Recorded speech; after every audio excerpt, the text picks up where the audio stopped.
Thanks for staying with us right here on Sunrise as we continue this morning. Now, CODA is a child that is raised by one or both parents who are deaf. CODAs use South African Sign Language as their first language, and today we will be discussing the challenges faced by children that are raised by deaf parents, and also the challenges deaf parents face when raising their children.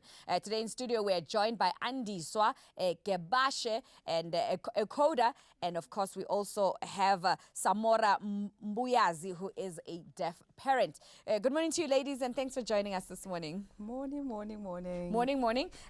So what we're trying to understand is, as a child, at what age do parents realize that they have a child that's deaf?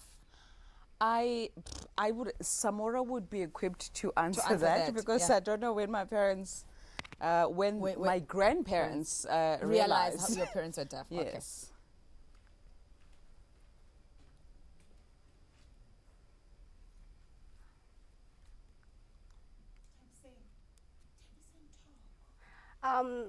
When a child is born deaf, you identify them after, I think, 4 or 6 months later. That's when you can identify. After you've taken them to the doctor, that's when you can identify. So when the parents some deaf parents, they go to school very late. You understand? And because I was raised in the Eastern Cape, that's where I grew up. Okay. So as for you, Andiswa, when did it come to, I guess, when you decided that I want to learn sign language, because your parents are the ones that are deaf? Yes, it is my home language. I'm bi or trill or four-lingual. Yes, because South African Sign Language, on just the point of CODAs use South African Sign Language, no. CODAs use sign language. Okay. And obviously it differs per country because there are CODAs all over the world. Yes. Because there are deaf people all over the world. In South Africa, we use South African Sign Language. In America, they will use American Sign Language. Yeah. And with every other country. So for me, I didn't realize my father was deaf until very late. Yeah. Because that was the norm. That was our home language, that how we spoke. That was my norm. Yes. When do you realize you're black? Yes. Until someone tells you. Until someone tells like, you that. Sugar, you black. Yes, And you're like, oh, smack. Yes. Yeah. So it was kind of the same thing. Okay. So obviously, in terms of like in the case of Samora, as a deaf parent, how early on did you start interacting with your children and wanting to make sure, if you have children, to make sure that they understand sign language? How important was that? It's very important because you know that at home, sign language is the language that we use. And it's me, my husband, and my kids.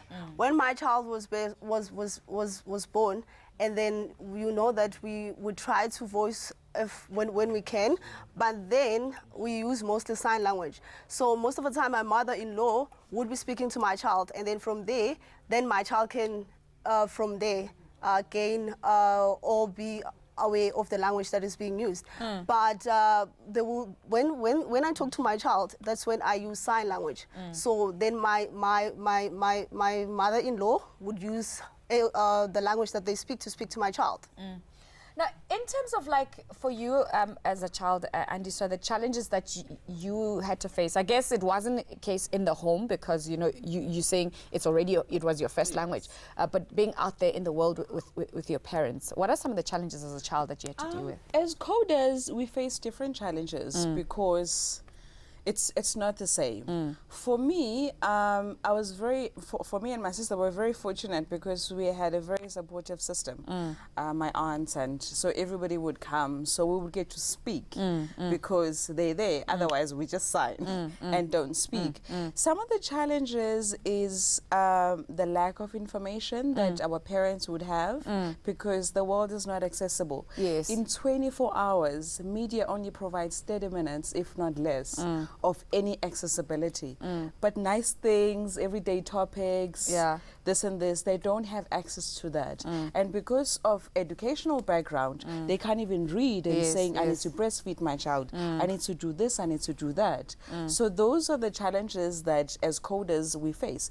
But it varies. It's not the same. Yeah. So for you, Samora, as a deaf parent with children, what are some of the things that you have to navigate and deal with on daily basis that you would say make it difficult or challenging for you as a parent?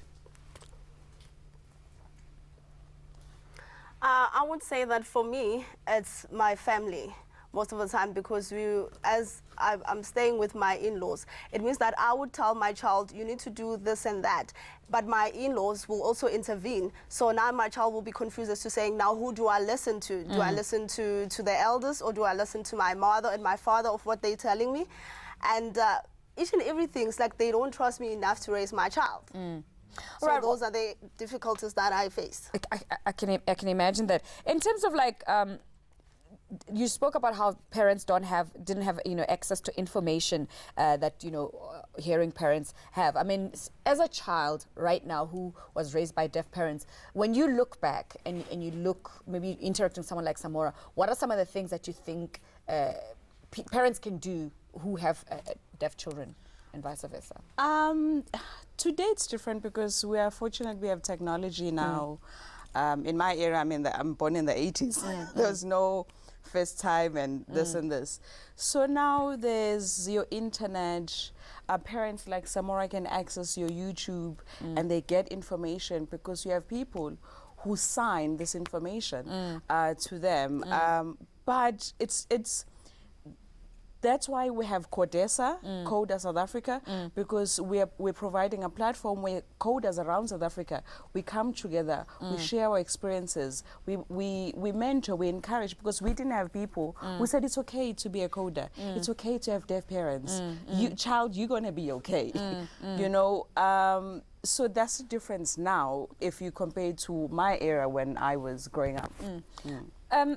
Samora, another question that someone might have, like, because you're a deaf parent, did that affect your children in terms of like their speech development? And if so, what sort of things are out there that can help parents who find themselves in a situation where they're raising children and they happen to be deaf?